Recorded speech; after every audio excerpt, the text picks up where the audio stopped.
Trancados.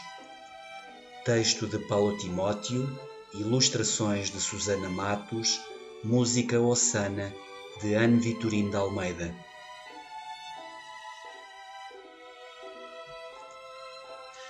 Há muitos anos, num lugar chamado Fechado, as pessoas viviam trancadas em casa e já ninguém se lembrava há quanto tempo era assim a vida.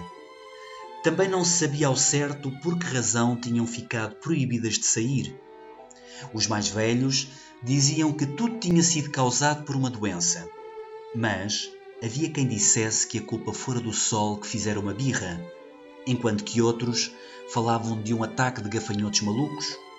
Havia também quem pensasse que todos os caminhos do mundo se tinham afundado num buraco, os campos engolidos por uma serpente, os rios e os mares secado e que, por isso, não havia outro lugar seguro que não aquele, o que se vivia dentro de casa.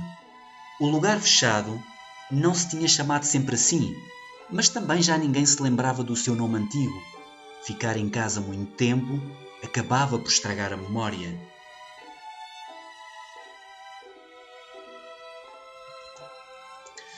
Também ninguém sabia quando é que tinha começado um fenómeno estranho. As pessoas tinham começado a ficar gigantes, ou, quem sabe, as casas tinham começado a encolher. José e Maria eram casados, mas um dia a Maria foi ao andar de cima da casa e começou a inchar muito, ou a casa a encolher, quem sabe, e já não conseguiu sair de lá. A tristeza do José cresceu tanto dentro dele que o fez aumentar de tamanho. Ou talvez tenha sido a casa que ficou pequena, quem sabe? Só quando iam à varanda é que conseguiam falar um com o outro.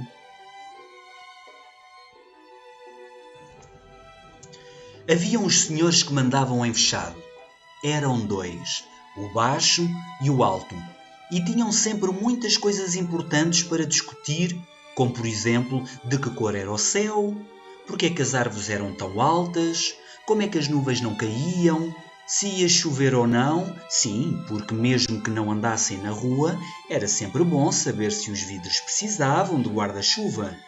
Havia um assunto que os deixava especialmente muito entusiasmados: adivinhar em que dia da semana é que estavam.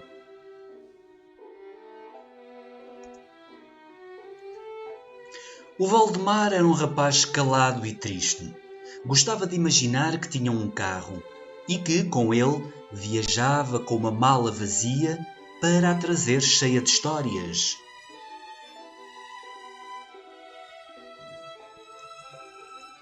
O Alberto, desde crescer até o teto, ou o teto encolher até ele, nunca mais tinha conseguido entrar no quarto.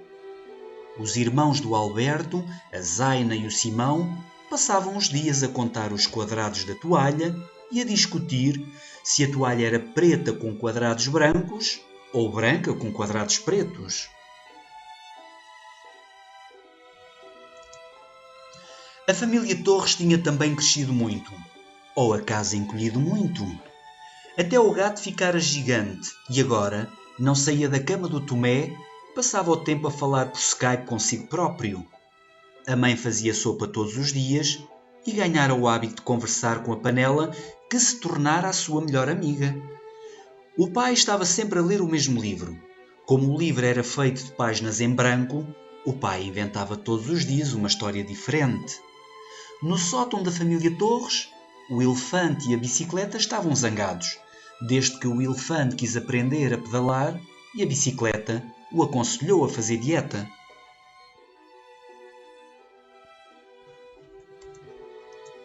Carlos estava sempre a dormir.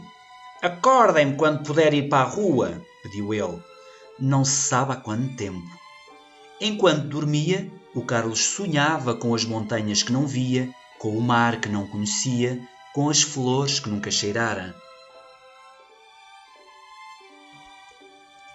Uma manhã, o pássaro Esteves, que já não suportava estar preso mais tempo, encheu o peito de ar e começou a dar bicadas e a torcer as grades da sua gaiola, que, afinal, eram feitas de papel, e saiu.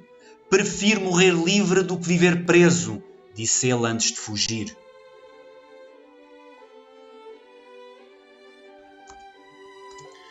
O Senhor Baixo e o Senhor Alto ficaram muito zangados com o ato de rebeldia do Pássaro Estevos e começaram a pensar no que deviam fazer. Não podiam deixar que a loucura dos Estevos contagiasse alguém. O que seria do fechado se todos começassem a sair? Como podia continuar a chamar-se fechado se as portas se abriam? Oh, que problema difícil! Para descanso do Senhor Baixo e do Senhor Alto, ninguém se atreveu a colocar um pé fora de casa. Até que uma manhã o Pássaro Estevos regressou, mas não vinha sozinho. Consigo vinha uma banda de músicos que percorreu o fechado que, afinal, se chamava Abril, com canções que falavam de outros lugares e dos mares que, afinal, não tinham secado, dos caminhos que não tinham desaparecido, dos campos que jamais haviam sido engolidos por uma serpente. Eram canções que contavam histórias e traziam nelas as montanhas e as flores com que o Carlos sonhava.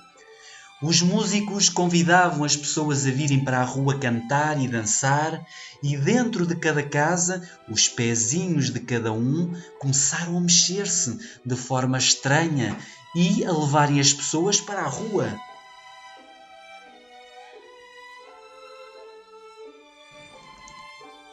Lentamente, as pessoas foram saindo das suas casas.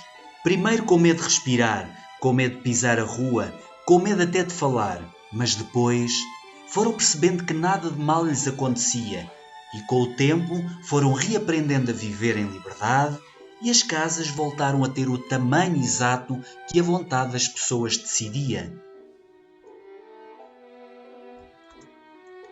Abriram-se janelas, as ruas encheram-se de cor, as pessoas voltaram a sorrir, a passear, a rir e até a cantar com a ajuda do Esteves, que foi nomeado maestro.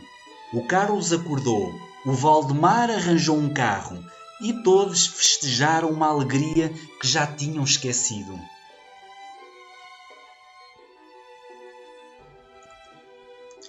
E bem no centro do lugar chamado Abril, construiu-se um coreto onde agora, todos os dias pela manhã, os músicos acordam os habitantes ao som de música.